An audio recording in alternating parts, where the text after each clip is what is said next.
বিহারের নীতিশ, হ্যাঁ বিহারের যে নীতিশ ওয়া আছে, ও কি মানুষ না মানুষের থেকে অন্য কিছু?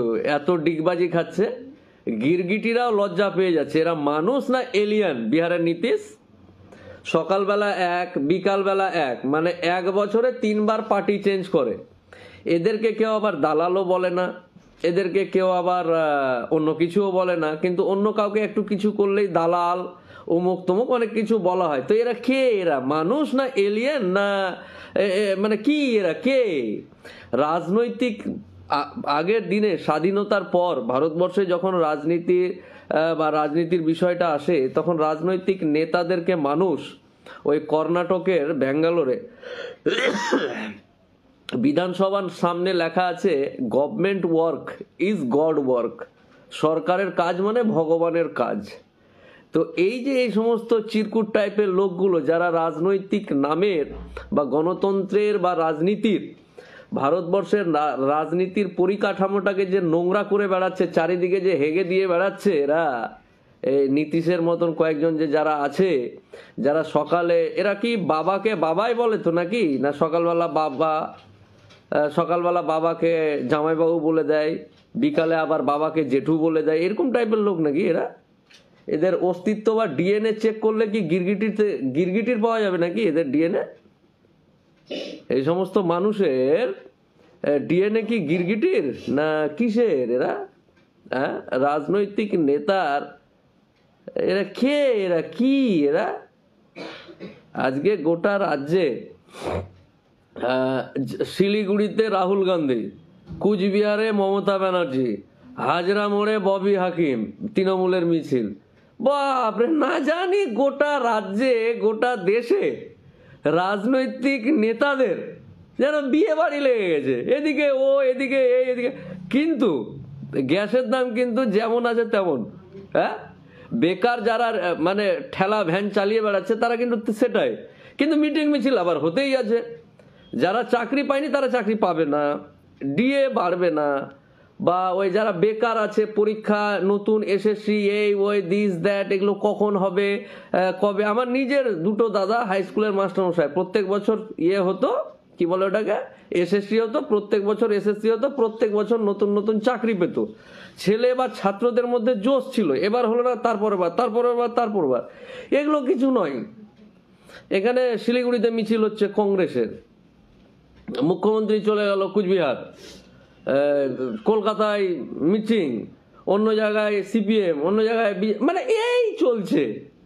কিন্তু সকালবেলা ঘুম থেকে উঠে যারা সাধারণ মানুষ আমাদের মতো, তাদের কিন্তু কোনো লাভ নাই। এত কিছু হচ্ছে, সব হয়ে গেল, হয়ে গেছে, হয়ে যাচ্ছে, এরকম ব্যাপার।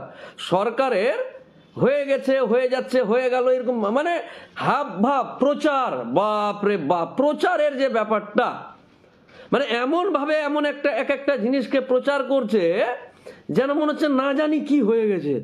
বাপরে, সকালবেলা থেকে আর সূর্য উঠবে না। এই পার্টি বা এই সরকার বা এই পার্টির, মানে যে কোনো পার্টি আর কি, এই পার্টি যদি কোনো রকম লাইট বা সুইচ না জ্বালায় তাহলে সূর্য উঠবে না, এরকম একটা ব্যাপার। হাব ভাব, মিটিং মিছিলের যে হাব ভাব, বুঝতে পারলেন না? বোঝাতে পারছি না। মানে এরা কি গিরগিটি না কি? এদের ডিএনএ চেক করলে কি পাওয়া যাবে সব মানুষের? হ্যাঁ, আমাদের তো রক্ত আছে, দেখতে মানুষের মতো, ওরাও তো মানুষের মতোই দেখতে।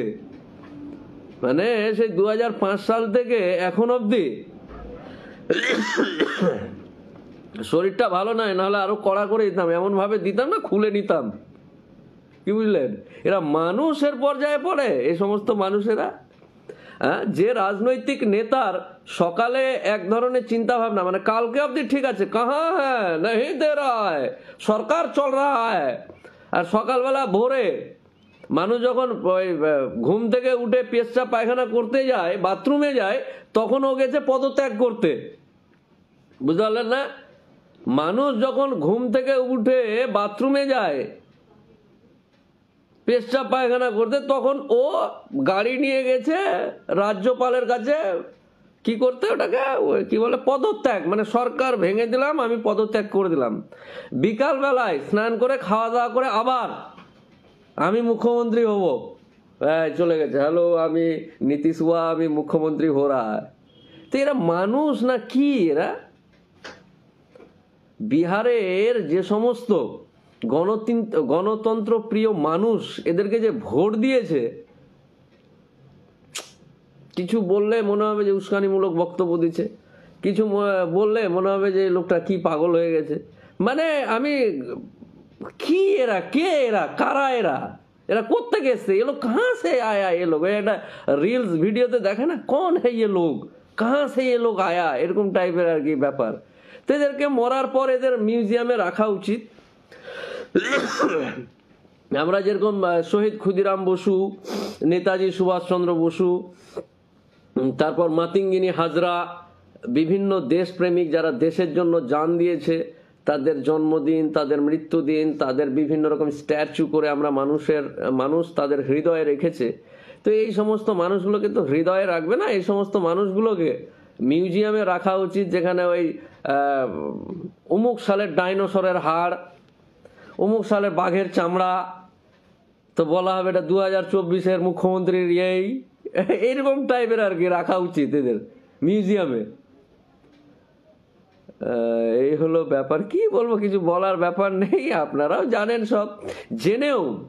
জেনেও আমাদের মতো মানুষকে আমরা সবাই জানি, এই যে দেখছে 1600-1700 মানুষ জানে না রাজনীতি কি জিনিস, তবুও এরা ভোট দেবো, নেতার পিছনে বাহ বাহ করবো, লাত খাবো, জুতো খাবো, হ্যাঁ। আবার ফের তাও হ্যাঁ এখনই নেতা আসলে আবার সেলফি তুলতে যাবো, তো এই সব লেগেই আছে। তারপরও মুখ তো বন্ধ হতে চায় না আর কি, কি বুঝলেন। যাই হোক, ভালো থাকুন। আরে কে কি পার্টি করলো ছাড় রে বাবা, হ্যাঁ, যারা পার্টি করে তারা নিজের চাদরটা কেনার পয়সা নাই, আর নেতার বাড়িতে টাকার অভাব নেই। যারা পার্টি করছে জিন্দাবাদ, বিভিন্ন রকম যারা করছে, তারা গায়ের চাদরগুলো টিভিতে তো দেখায়, মিটিং মিছিল হলে টিভিতে দেখাচ্ছে, তো ঠিক মতন চাদর কেনার পয়সা নাই, ঠিক মতন ঠান্ডাতে একেবারে মানে চোখ মুখ হয়ে গেছে, কতক্ষণ ধরে যে হাওয়া খেয়েছে আর ঠান্ডা খেয়েছে। মাফলার বা টুপি কেনার পয়সা নাই, ও করবে রাজনীতি।